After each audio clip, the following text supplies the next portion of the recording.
복음 5장 1절로 11절의 말씀을 통해서 일상의 신앙 첫 번째 시간 일상 속으로라는 제목으로 말씀을 나누고자 합니다. 오늘부터 누가복음 5장 1절로 11절의 말씀을 조금 깊이 있게 몇 주간에 걸쳐서 조금 살펴볼 생각을 하고 있습니다. 오늘 본문의 말씀은 예수님께서 제자들을 부르시는 장면이 나옵니다. 사실 이 본문의 내용은 마가복음 1장 16절로 20절 그리고 마태복음 4장 18절로 22절에서도 나오는 이야기입니다. 그런데 두 본문은 별다른 이야기 없이 아주 간략하게 소개를 합니다. 즉 예수님께서 게네사렛 그러니까 갈릴리 호수에 오셔서 두 어부 형제들을 보시고 나를 따르라 내가 너희로 사람 낚는 어부가 되게 하리라 라고 말씀하시고 두 어부 형제가 어떻게 합니까? 곧 일어나서 모든 것을 버리고 예수님을 따르는 것으로 되어져 있습니다. 그런데 오늘 본문의 말씀은 이 앞에 있는 두 본문과는 좀 상당히 다른 내용으로 전개가 되고 이야기도 복잡합니다.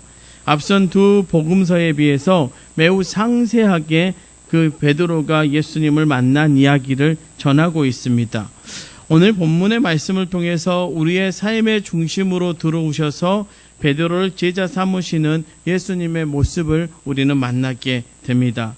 바로 우리의 일상 속에서 신앙을 회복시키시고 사명자로 세우시는 예수님의 모습을 보게 되는 것입니다. 그렇다면 오늘 예수님의 모습을 통해서 몇 주간에 걸쳐 우리가 회복해야 할 일상의 신앙은 무엇이고 나아가 우리가 어떻게 사명자로 세워지는지 생각해보는 시간이 되었으면 좋겠습니다. 우리는 오늘 우리의 일상 속으로 찾아오시는 예수님을 만나야 합니다. 오늘 본문 1절로 3절까지의 말씀인데요. 무리가 몰려와서 하나님의 말씀을 들으세 예수는 게네사렛 호숫가에 서서 호숫가에 배 두 척이 있는 것을 보시니 어부들은 배에서 나와서 그물을 씻는지라. 예수께서 한 배에 오르시니 그 배는 시몬의 배라. 육지에서 조금 떼시기를 청하시고 앉으사 배에서 무리를 가르치시더니. 여러분 말씀을 보면 무리가 예수님께서 오심을 보고 몰려왔습니다. 그리고 예수님께서 거기에서 말씀을 전하게 되십니다. 그런데 말씀을 잘 보시면 그 말씀을 전하시던 곳이 어디입니까? 배 위였습니다. 예수님께서 배 위에서 말씀을 전하게 되셨습니다. 그런데 그 배는 누구의 배인가 하는 것입니다. 여러분 우리 예수님께서는 그냥 배에 오르신 것이 아닙니다. 오늘 말씀에 우리에게 이렇게 말씀합니다. 배 두 척이 있는 것을 보시니 그렇습니다. 분명히 예수님은 배가 두 척이 있는 것을 분명히 보셨다라고 말씀하고 있습니다. 여러분 주님이 이 세상을 다 보십니다. 저와 여러분만 보시는 것이 아니라 우리의 주변을 다 살펴보십니다. 그런데 중요한 것이 있습니다. 그것은 그 다음에 나오는 말씀이지요. 한 배에 오르신다는 것입니다. 오늘 말씀은 이렇게 말씀하죠. 배 두 척이 있는 것을 보시니 예수께서 한 배에 오르시니 그렇습니다. 한 배에 오르셨습니다. 분명히 두 척의 배를 보셨지만 주님은 한 배에 오르십니다. 그 배는 누구의 배입니까? 시몬의 배입니다. 오늘 말씀은 시몬 베드로의 배라고 분명하게 말씀하고 있습니다. 이것이 은혜입니다.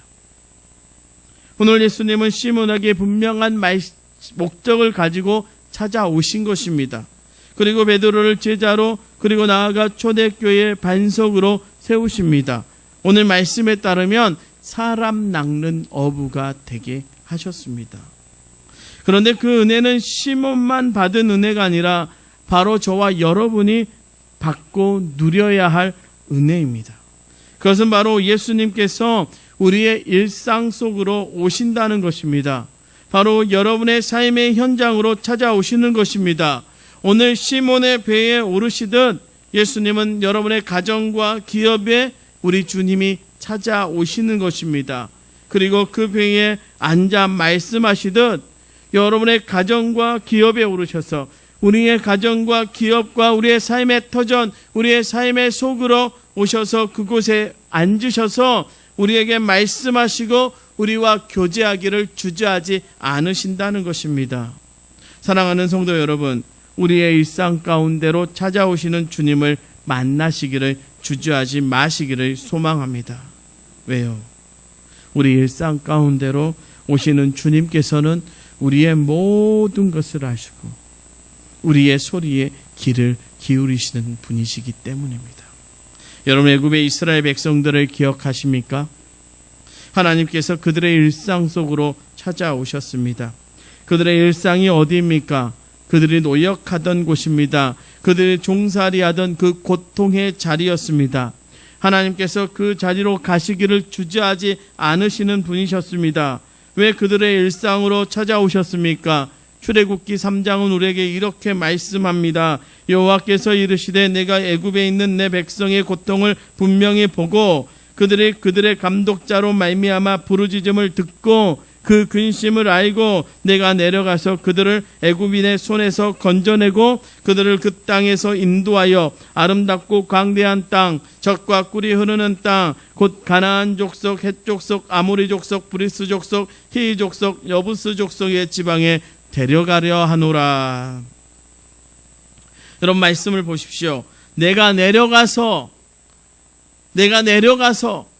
하늘에 계신 하나님께서 그들의 일상 속으로 들어가시겠다라고 말씀합니다. 그들의 삶의 현장, 그들이 부르짖고 아파하고 고통받는 그곳에 하나님께서 내려가서 함께 하시기를 말씀하고 계십니다. 왜요? 그들의 현장에서 그들을 구원하시기 위해서입니다. 바로 그들을 위해서 하나님께서 그들의 일상 속으로 오시는 것입니다. 여러분, 저와 여러분에게도 마찬가지입니다. 주님은 여러분의 일상 속으로 들어오시기를 원하십니다. 여러분의 삶의 현장에서, 삶의 자리에서, 때로는 여러분이 눈물 흘리는 자리에서, 아파하고 가슴 치는 자리에서, 어쩌면 기뻐 뻘쩍 뛰는 그 자리에서 주님은 여러분을 만나고 체험하기를 원하십니다. 다윗은 이렇게 고백하더라고요. 시편 23편에 이렇게 말합니다. 내가 사망의 음침한 골짜기를 다닐지라도 해를 두려워하지 않을 것은 주께서 나와 함께 하심이라. 내가 사망의 음침한 골짜기 같은 내 삶의 일상 속에 주님이 함께 하신, 그러니까 내가 해를 두려워하지도 않고 내가 그곳을 다니기를 무서워하지도 않는다라고 다윗이 고백합니다. 그러면서 이런 고백을 시편 4편은 우리에게 합니다. 주께서 내 마음에 두신 기쁨은 그들의 곡식과 새 포도주의 풍성할 때보다 더하니이다. 다윗의 원수의 그 새 포도주, 다윗의 원수의 그 곡식의 풍성함보다 더 좋다라고 말씀합니다. 그러면서 뭐라고요? 내가 편안히 눕고 자기도 하리니 나를 안전하게 살리시니는 오직 여호와시니라.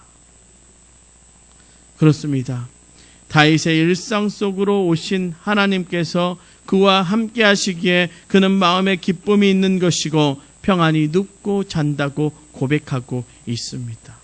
그래서 나를 안전히 살게 하시는 이는 바로 나와 함께 하시는 하나님이라고 고백하고 있는 것입니다. 여러분, 다니엘과 세 친구를 기억하십니까? 그들이 황제 숭배하기를 거부하면 어떻게 됐습니까? 불무불에 던져질 위기 가운데 있었습니다. 그런데 그 풀무불의 위기 앞에 서 있는 그곳이 그들의 일상의 현장, 삶의 자리이지 않습니까? 그런데 그 자리에 놀라운 광경을 사람들이 보게 됩니다. 우리도 보았죠. 다니엘서 3장 25절은 우리에게 이렇게 말씀합니다. 왕이 또 말하여 이르되 내가 보니 결박되지 아니한 네 사람이 불 가운데로 다니는데 상하지도 아니하였고 그 넷째 모양은 신들의 아들과 같도다. 바로 그 현장 속에 하나님께서 그들과 함께 하셨습니다. 그 불의 위협 속에 하나님은 그들을 품고 안으시고 그들이 상하지 않도록 지키시고 보호하셨습니다. 그 삶의 자리에서 하나님은 그들과 함께 하셨던 것입니다. 그 하나님께서 바로 여러분의 삶의 현장으로, 여러분의 일상 속으로 다가오십니다. 그리고 우리의 문제를 해결해 주시기를 원하시죠. 여러분, 오늘 베드로의 문제는 무엇이었습니까? 물고기가 없다는. 밤이 새도록 물고기를 잡았지만 허탕치고 돌아왔다는 거죠. 그러나 그 배로 오신 예수님께서 그 문제를 해결해 주시는 것을 우리는 오늘 본문 말씀을 통해서 알 수 있습니다. 바로 그 일상 가운데 오신 예수님께서 그를 그의 문제로부터 자유케 해 주셨다는 것입니다. 여러분, 우리는 수가성의 여인을 찾아가신 주님을 기억합니다. 그리고 그녀와 같은 문제를 가지고 그녀에게 말씀하십니다. 내가 목마르니 나에게 물 한 잔 달라. 그리고 그녀를 만난 장소가 어디였습니까? 바로 우물이었습니다. 주님은 목마름을 가지고 그녀에게 물을 달라고 하셨습니다.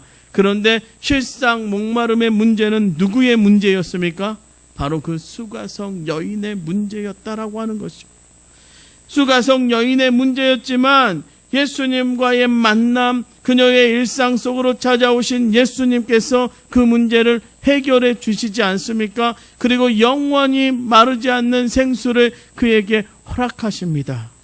사랑하는 성도 여러분, 주님은 때론 우리의 문제 가운데요, 그 문제를 동일하게 들고 오십니다. 그리고 말씀하시죠. 내가 그 문제를 갖고 있으니 너가 그 문제를 나에게 해결해 줄 수 있니? 그러나 결국 그 문제의 해결은 누가 받는 겁니까? 저와 여러분입니다. 오늘 수가성의 여인이 문제 해결을 받았던 것처럼 주님의 만남으로 우리의 근본적인 문제가 해결될 뿐 아니라 그 문제보다 크신 예수님을 만나는 은혜를 우리는 경험하게 될 것입니다. 그것이 바로 함께 하심의 은혜를 경험하게 되는 것입니다. 우리의 일상 속으로 오신 주님은 우리와 함께 하시기를 원하시는 것입니다. 찬양 중에 이런 찬양이 있더라고요. 고단한 인생길 힘겨운 오늘도 예수 내 마음 아시네. 지나간 아픔도 마주할 세상도 예수 내 마음 아시네. 이런 내용의 찬양이 있습니다. 그러면서 후반절에 이렇게 하죠. 예수 늘 함께 하시니 후회도 염려도 온전히 맡기리. 예수 늘 함께 하시네. 여러분, 우리의 인생이 고단합니다. 농번기죠. 새벽 예배 마치고 한 번씩 우리 성도들의 삶의 일상 속으로 한번 찾아가 보려고 이렇게 새벽 차량 마치고 염전 쪽으로 차를 몇 번씩 돌릴 때 있습니다. 가면 우리 성도들의 모습을 저는 보고 돌아옵니다. 때로는 기도를 해드리고 오기도 하고요. 안 계시면 그 자리에 서서 그 염전을 바라보면서 때로는 삶의 터전을 바라보면서 기도합니다. 주님 잘 돼야 합니다.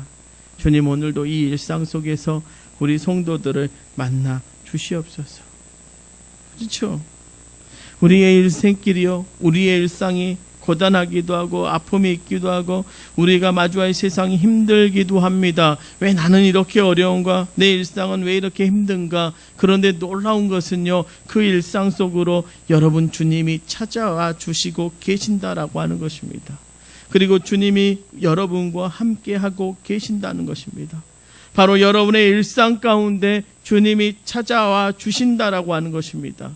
여러분, 여기서 우리가 더 중요하고 기억해야 할 것은 예수님께서 다른 이가 아닌 바로 여러분의 배로 찾아오신다라고 하는 것이죠. 여러분의 일상 속으로 들어가기를 원하신다라고 하시는 것입니다. 여러분, 삭개오를 만나실 때 삭개오가 예수님에게 감동했던 두 장면이 있었을 것입니다. 첫 번째는 뽕나무 위에 돌무화과 감람나무 위에 있는 삭개오의 이름을 부르시는 장면이었을 거고, 또 한 가지는 뭐였을까요? 내려온 삭개오를 향해서 내가 오늘 내 집에 들어가리라. 여러분, 우리 주님이 삭개오를 만나셨던 것처럼 오늘 여러분의 이름을 부르며 여러분의 일상 속으로 들어와 가시기를 원하고 계십니다. 그리고 주님은 여러분의 이름을 부르며 내가 너의 삶 속에 함께하기를 원한다라고 말씀하고 계신 것입니다. 그것이 우리에게 위로이고요. 그것이 은혜입니다.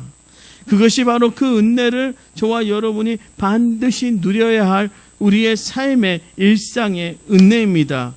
바로 주님은 여러분의 이름을 부르시고 여러분의 삶의 자리, 일생의 자리에 찾아가시기를 원하시는 것입니다. 바로 여러분의 주님이 되시기를 원하고 계신다는 것입니다. 말씀을 준비하면서 어느 목사님의 책, 이찬수 목사님의 책 복음의 간격에 빠지다라는 책을 이렇게 읽던 중에 그 책에 목사님께서 윤복희 권사님의 그 여러분이라고 부르는 에일리라는 가수의 노래를 들으셨던 그 기억을, 집회 중에 들으셨던 기억을 더듬으면서 그 내용을 적어 놓은 것이 있었습니다. 그래서 그 감동받았던 내용들을 적어 놓으셨는데 저는 그 내용에 감동받은 게 아니라 거기에 영어 가사를 적어 놓고 그 밑에 직역해 놓은 내용이 있었습니다. 그 직역의 내용이 이렇습니다. 여러분이라고 하는 가사의 영어 가사를 직역한 겁니다. 내가 구름 낀 날들을 걸을 때 그가 말했지, 내가 너의 지팡이가 되어줄게. 내가 사랑을 나눌 누군가를 필요로 할 때 그가 말했지, 내가 너의 사랑이 되어줄게. 사실은요, 이 여러분이라고 하는 노래는요, 세중음악이 아니라 바로 윤복희 권사님의 그 신앙의 고백이 담겨져 있는 것입니다. 그가 가장 인생의 처절함을 느낄 때 이 가사의 내용들을 가지면서 그가 위로받았던 내용입니다. 이 내용을 보면서 제가 은혜 받았습니다. 아, 이것이구나. 우리의 일상, 평범하지만 우리의 삶 속에 함께 하시기를 원하시는 예수님의 사랑 고백 아닙니까? 내가 너의 지팡이가 되어줄게. 내가 너의 사랑이 되어줄게. 여러분, 궁극적으로 더 나아가서 우리 주님은 우리를 대신해서 십자가 지심으로 우리의 모든 죄를 지고 가시지 않습니까? 그것이 그 영어 가사에 나와 있습니다. 예수님의 은혜이죠. 여러분, 일상 속에서 예수님을 만나야 합니다. 여러분, 정말 특별한 만남은요, 어느 때에 내가 정말 위기의 순간에 반짝하고 도깨비 방망이처럼 나의 문제를 해결하시며 오시는 하나님을 만나는 것이 아니라 잔잔한 것 같지만, 평범한 것 같지만 그 평범한 삶으로 비범하게 들어오시는 예수 그리스도를 우리의 삶에서 만나고 경험하는 것입니다. 그것이 진짜 은혜입니다. 날마다의 삶에서 예수 그리스도가 내 삶으로 오시는 것, 예수 그리스도가 내 삶으로 찾아오시는 것, 여러분, 성령 하나님이 우리의 삶 가운데 찾아오셔서 우리에게 느끼게 하는 게 뭡니까? 하나님이 우리를 구원하신 구원의 계획을 알게 합니다. 그러나 더 중요한 것이 있죠. 우리의 일상 속에서 예수의 구원의 역사를 경험하도록 하신다라고 하는 것입니다. 그래서 우리는요, 그곳에서 만나야 합니다. 여러분, 진정한 은혜는 다른 곳에서 있는 것이 아닙니다. 바로 우리의 일상의 자리에서 쏟아지는 은혜, 그 은혜가 진짜 은혜입니다. 그래서 일상으로 찾아오시는 주님을 경험함을 통해서 우리는 함께 하는 하나님, 그리고 우리의 삶 가운데서 일하시는 하나님을 만나야 하는 것입니다. 그리고 그 은혜를 날마다 체험해야 합니다. 그리고 그 은혜로 살아가야 할 줄 믿습니다. 최병락 목사님의 쏟아지는 은혜라고 하는 책이 있습니다. 그 책의 프롤로그에 이런 글이 있더라고요. 그분이 이런 글을 써놓으셨습니다. 언젠가 그분이 말합니다. 그 목사님 몇 분과 함께 중미에 있는 엘사바도르의 선교를 다녀온 적이 있다고 하십니다. 숙소에서 저녁 식사 중에 이 미국 캘리포니아주에서 목회하시는 목사님이 이런 고백을 했다는 거예요. 그분이 개척한 지 한 8년 정도 됐는데 그 8년 동안에 처음 1년, 2년은 예배 중에 가장 많이 부른 회중 찬양이 세상 모든 민족이 구원을 얻기까지 물이 바다 덮음같이라고 하는 찬양, 또 하나는 부흥이라는 이 땅의 항무함을 보소서, 이렇게 세계 구원과 열방 복음화를 주제로 한 찬양을 많이 불렀다라고 그 목사님께서 말씀하셨답니다. 그런데 4년, 5년 지나니까 마음이 약해지고 생각보다 어때요? 목회가 힘들고 어려우니까 가장 많이 부른 찬송이 주여 우린 연약합니다. 우린 오늘을 힘겨워합니다. 라고 하는 주는 완전합니다. 라고 하는 제목의 찬양을 불렀다고 합니다. 그리고 최근에 무슨 찬양을 가장 많이 부르냐며 말씀하시는데 그 목사님 이렇게 말씀하셨다는 거예요. 오직 예수뿐이네. 가사 내용이 이렇습니다. 은혜 아니면 살아갈 수가 없네.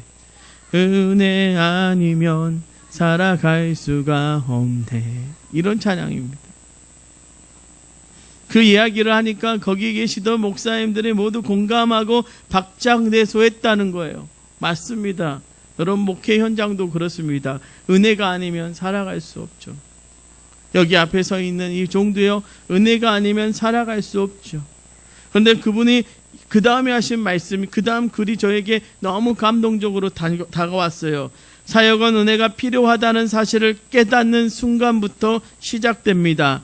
하나님이 일하시는 시간은 은혜를 깨닫는 시간과 동일합니다. 내 힘이 다 빠지고 하나님의 은혜가 아니고는 안 된다는 절실함이 인식될 때 하나님의 역사가 시작됩니다.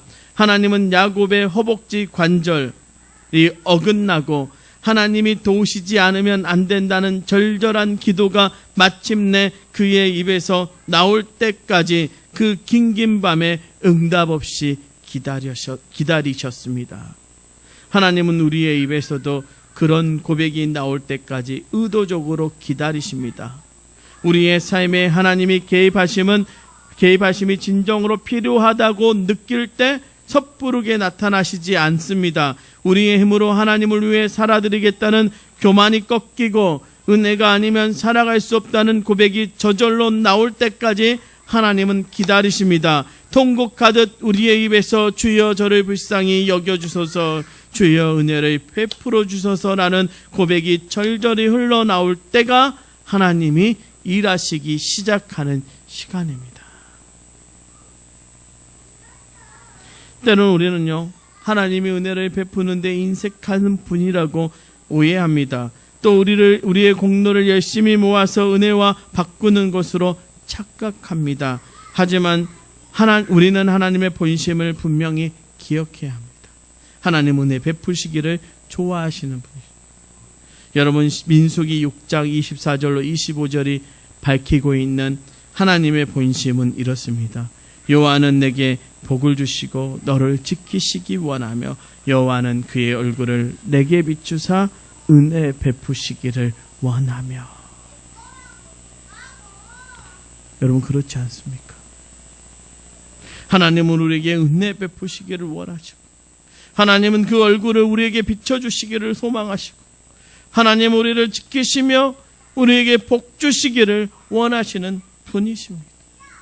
그분이 다른 곳에서 우리를 만나는 것이 아니라 우리의 일상 속에서요,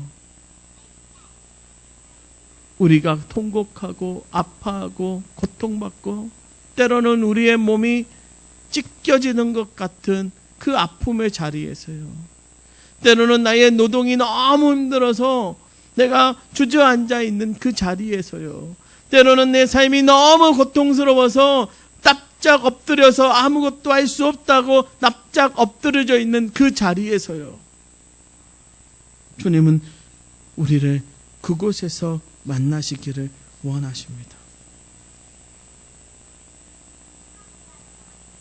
여러분, 베드로가 실패하고 들어왔던 그 자리에서, 그 일상의 자리에 주님이 오늘 찾아와 주셨습니다. 그리고 주님은 이제 그의 삶에서 일하시기를 말씀하십니다. 깊은 데로 가라.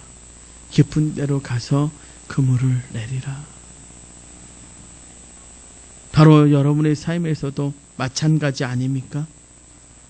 지금 우리가 아무것도 할 수 없고 생각하는 내 뜻대로 아무것도 안 되는 것 같은 지금이 우리가 주님을 만나야 하고 우리가 주님을 경험해야 할 시간입니다. 내 힘이 완전히 빠지는 바로 그 삶의 자리로 우리 주님이 찾아오십니다. 은혜가 필요하다고 외치는 여러분의 삶의 자리에 우리 주님은 오십니다. 그리고 그때가 바로 하나님께서 일하시는 시간임을 잊지 마십시오. 이제 말씀을 마칩니다. 여러분, 우리의 일상 가운데 찾아오시는 예수님과의 만남이 여러분에게 은혜의 시간입니다. 우리의 일상이 늘 행복할 수 없지만 그 행복하지 않는 그 평범한 그 일상 속에 주님은 여러분을 만나러 지금도 찾아와 주십니다. 그리고 그 시간이 은혜의 시간입니다. 그리고 그 시간이 하나님께서 여러분의 삶에 일하기 시작하는 시간임을 잊지 마십시오. 이제 여러분의 삶에 찾아와 일하시는 하나님의 은혜가 여러분의 삶 가운데 넘치시기를 축원합니다. 기도하겠습니다. 사랑의 주님, 세상 끝날까지 우리와 함께 하시고자 보혜사 성령을 이 땅 가운데 보내주셨습니다. 그리고 오늘 말씀하셨습니다. 너의 일상에서 만나기를 소망한다. 주님은 분명히 시몬의 배에 오르셨듯 우리의 가정 가운데 오시기를 원하시고, 우리의 기업 가운데 오시기를 원하시고, 우리의 삶의 가장 어려운 가리에 주님은 찾아오시기를 소망하십니다. 그리고 그곳에서 일하시기를 말씀하십니다. 주님 은혜로 오셔서 우리의 삶에서 일해 주시옵소서. 주님, 우리를 불쌍히 여기소서.